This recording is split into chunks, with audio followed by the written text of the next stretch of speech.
오늘은 한국전쟁이 발발한 지 75주년을 기억하는 6.25 또 한국전쟁이 시작된 날입니다. 어떤 의미에서 북한의 남침을 통해서 이 땅이 혼란과 어려움, 또 나라가 분열되고 갈등한 그런 역사를 우린 기억합니다. 그 힘들고 참담했던 기억들을 가지신 분들도 아직 많이 생존해 계시는 가운데 있는데, 우린 다시는 그러한 전쟁과 비극이 이 땅 속에 일어나지 않기 위해 우린 늘 기도하고 또 함께 또 나가야 합니다. 특별히 오늘 성경 말씀은 이스라엘 백성, 특별히 유다 지역 가운데 바벨론의 침공을 통해 예루살렘이 함락되고 멸망하는 그런 역사의 이야기를 다루고 있습니다. 특별히 성경 말씀에 보니까 1절 말씀, 하나님이여 이방 나라들이 주의 기업의 땅에 들어와서 주의 성전을 더럽히고 예루살렘이 돌무더기가 되게 하였나이다 라고 이야기합니다. 여기서 말하는 이방 나라는 바벨론을 의미하는데, 이 바벨론의 침공으로 인해서 결국 하나님의 백성이라는 자부심이 무너지고 하나님께서 함께 계시는 땅이라는 그 모든 것도 그들에게는 더 이상 수치가 되는 그런 일이 일어나고 많은 일이 벌어지고 말죠. 결국 2절 말씀처럼 그 전쟁의 결과로 주어진 부분이 주의 종들의 시체가 공중의 새에게 밥으로, 주의 성도들의 육체를 땅의 짐승에게 주어지게 되고 그들의 피를 예루살렘 사방에 물같이 흘렸으나 매장하는 자가 없을 만큼 모두가 각자 살기 위해 발버둥치는 그런 삶의 모습으로 인해 수치스러운 그런 일들이 일어나게 됩니다. 이 땅의 전쟁은 그런 문제를, 그런 결과를 만들어내게 되죠. 지금 이스라엘 백성들이 또 유대 백성들이 경험하고 있는 나라의 멸망과 또 함께 주어진 그들의 고통의 문제가 그들의 삶을 힘겹게 만들고 고통스럽게 만드는 현실을 아주 생생하게 우리에게 보여주고 있습니다.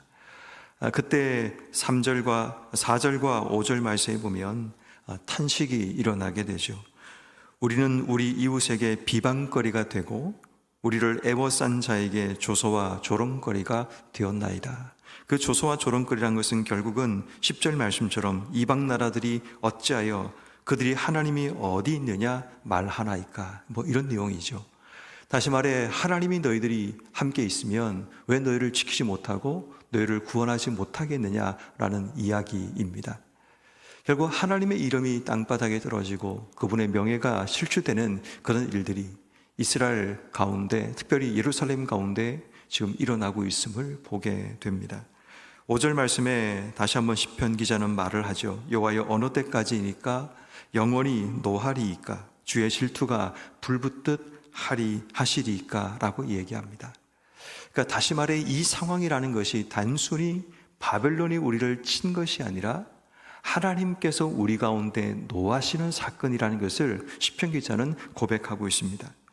다시 말해, 주의 질투가 이 땅 속에 일어나고 있다라는 겁니다. 하나님을 향하지 못한 백성들의 삶의 모습이 결국은 하나님의 질투를 불러오게 되어서 그 땅, 하나님 땅이라 불려지는 그 땅 가운데 하나님이 손수 이방 나라를 통해서 그 땅을 치시는 그런 심판의 역사가 일어나고 있음을 이야기합니다.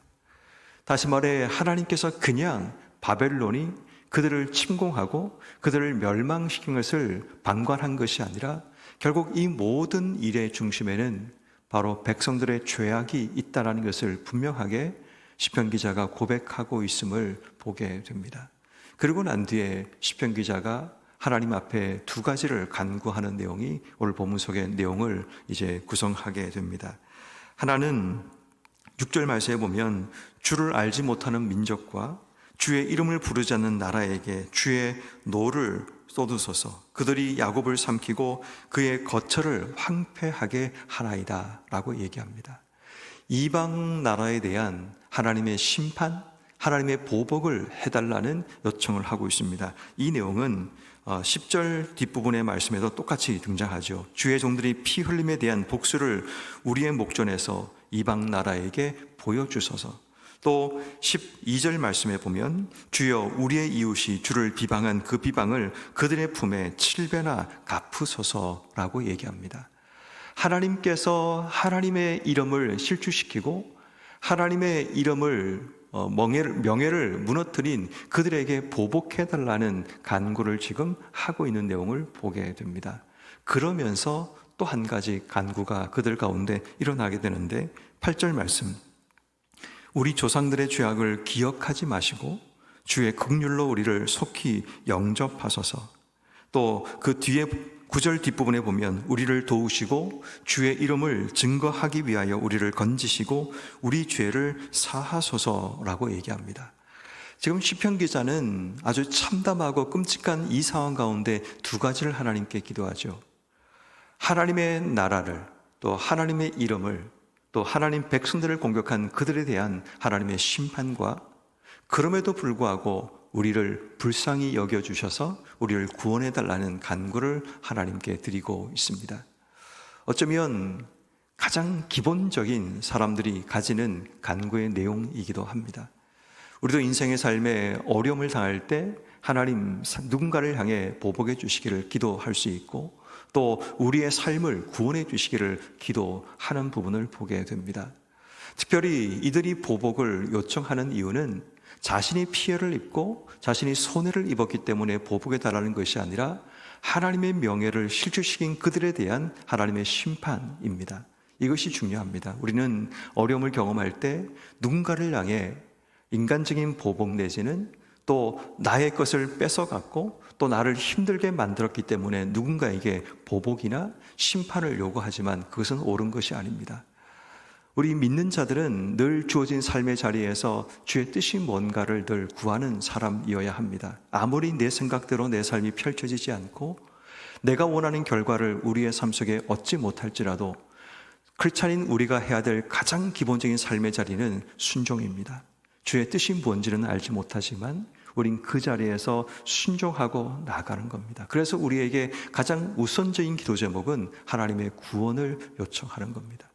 하나님께서 우리를 용서해 주시고 우리에게 구원을 베풀어 주시고, 만약 이 일을 통해 하나님의 명예가 또 하나님의 이름이 주님의 거룩함이 이 땅 속에 무너졌다면 그 일을 위해서 하나님이 회복해 주시고 또 그 일을 위해서 하나님께서 심판해 주시기를 구하는 것이 맞는 것이지, 내가 피해를 입었다고, 내가 누군가에게 어려움을 당했다고 그것 때문에 보복하는 것은 우리가 믿는 신앙의 모습이 아닙니다. 그래서 늘 언제나 우리는 어떤 일을 당할 때마다 하나님 앞에 우리가 누구인가를 기억하고 하나님께서 우리에게 무엇을 원하시는가를 찾아가는 신앙적인 자세가 필요합니다.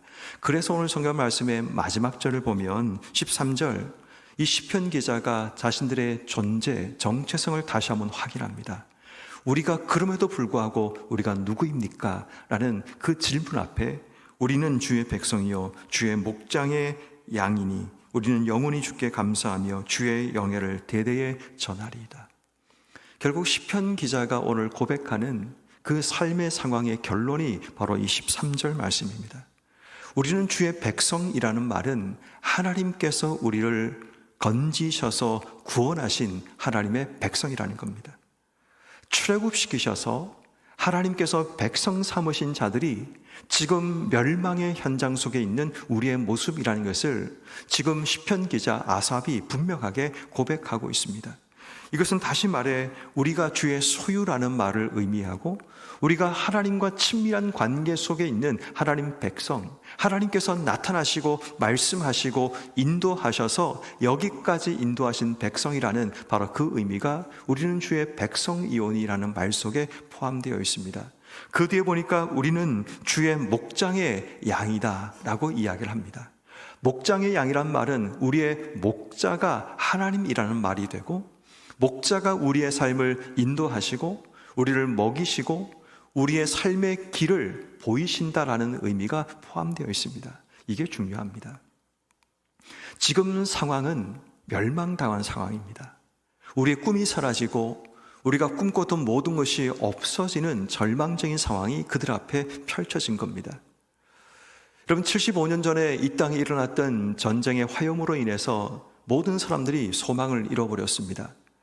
갈 길을 잃어버렸고 그들에게 꿈을 꿀 수 없는 아주 파괴된 상황을 맞이했던 이 땅의 현실을 우린 마주하게 됩니다. 우린 그러한 삶이 우리의 개인적인 삶에도 찾아올 수 있습니다. 더 이상 일어날 수 없는 짓밟힌 우리의 삶이 우리에게 찾아올 수 있고, 더 이상 희망이 보이지 않는 삶의 현실이 우리 앞에 있을 수도 있습니다. 그때 우리가 제일 먼저 기억해야 될 한 가지는 내가 누구인가라는 겁니다. 그 사실만 제대로 기억해낼 수 있으면 눈에 보이는 상황보다 더 중요한 것은 우리가 하나님 앞에 하나님의 기르시는 양이라는 사실, 그럼에도 불구하고 우리가 하나님의 백성이라는 사실을 기억해낸다면 우린 그 안에서 다시 소망을 품고 살아가게 되죠. 그래서 그 뒤에 말씀해 보면 우린 영원히 주께 감사하며 주의 영예를 대대에 전하리이다. 현실적인 상황 속에는 감사할 상황이 없습니다. 이 상황 가운데 주님을 생각할 만한 여유조차 없습니다. 그런데 그럼에도 불구하고 내가 누구인가를 발견하는 시편 기자는 그 상황 가운데 주님께 감사할 수 있게 되고 주의 영예를 대대로 찬송할 수 있는 그런 자리에 서게 됩니다. 이것이 신앙입니다. 여러분, 우리는 살다 보면 진짜 생각지 못한 많은 어려움들을 맞이할 때가 있습니다. 내 뜻대로 되지 않는 삶의 상황들, 모든 사람이 내게 손가락질하는 상황들, 내가 원했던 삶과 전혀 다른 인생이 내 앞에 펼쳐지기도 합니다.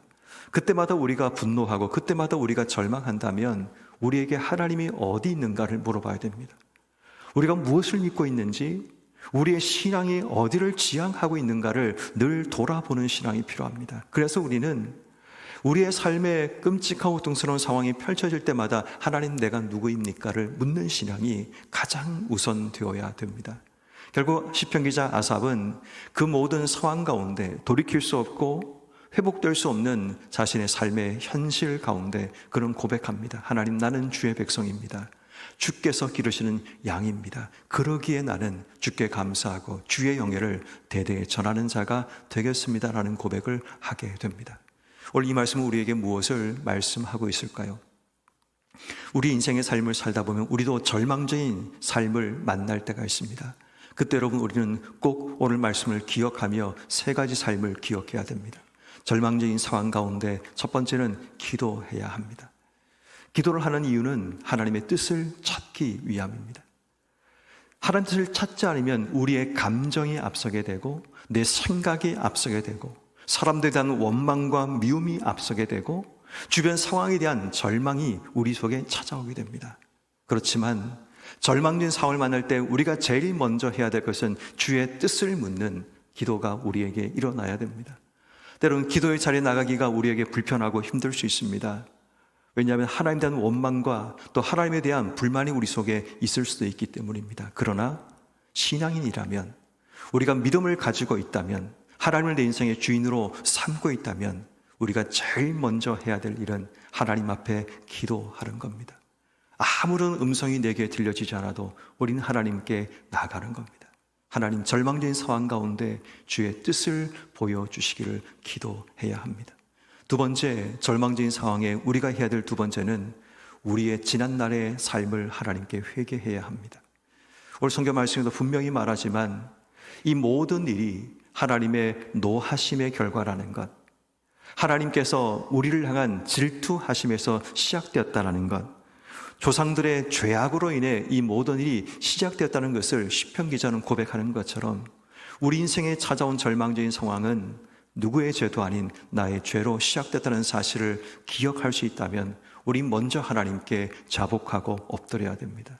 하나님, 내가 죄인이었고 나의 잘못을 통해 이러한 일들이, 혹은 우리 조상들의 죄악으로 인해 이러한 결과가 우리 속에 주어졌다면 이것이 바로 우리의 죄이고 또 우리가 감당해야 될 부분이기에 하나님, 이 모든 죄를 용서해 주시기를 구하는, 바로 이것이 절망의 상황 가운데 우리가 해야 될 두 번째 신앙의 자세입니다. 그리고 마지막, 이 절망의 상황 속에 우리가 해야 될 세 번째는 우리가 누구인가를 다시 한번 기억해내는 지혜가 필요합니다. 우린 주의 백성이고 주의 기르시는 양이라는 사실을 온전히 기억할 때 우린 이 절망을 넘어 다시 하나님 앞에 희망을 품고 하나님께 소망을 두고 삶을 살아갈 수 있게 됩니다. 상황에서는 절대로 우리에게 희망이 나오지 않습니다. 그런데 우리의 희망은 유일한 한 가지는 하나님께 있습니다. 하나님이 우리의 유일한 소망이시기에 그분께 희망을 두고 주신 삶을 살아가게 되면 우리의 절망이 바뀌어 희망이 되고 다시 소망이 되는 하나님 은혜가 주어지게 됩니다. 그러므로 이 나라를 위해서도, 또 우리 교회를 위해서도, 또 여러분 개인의 삶에서도 때론 절망이 찾아올지라도 절망 가운데 기도하십시오. 절망 가운데 하나님께 우리의 죄를 용서를 구하십시오. 절망 가운데 내가 누구인가를 다시 한번 기억하고 하나님의 은혜를 구하시는 여러분 한 분 한 분 되기를 주의 이름으로 축원합니다.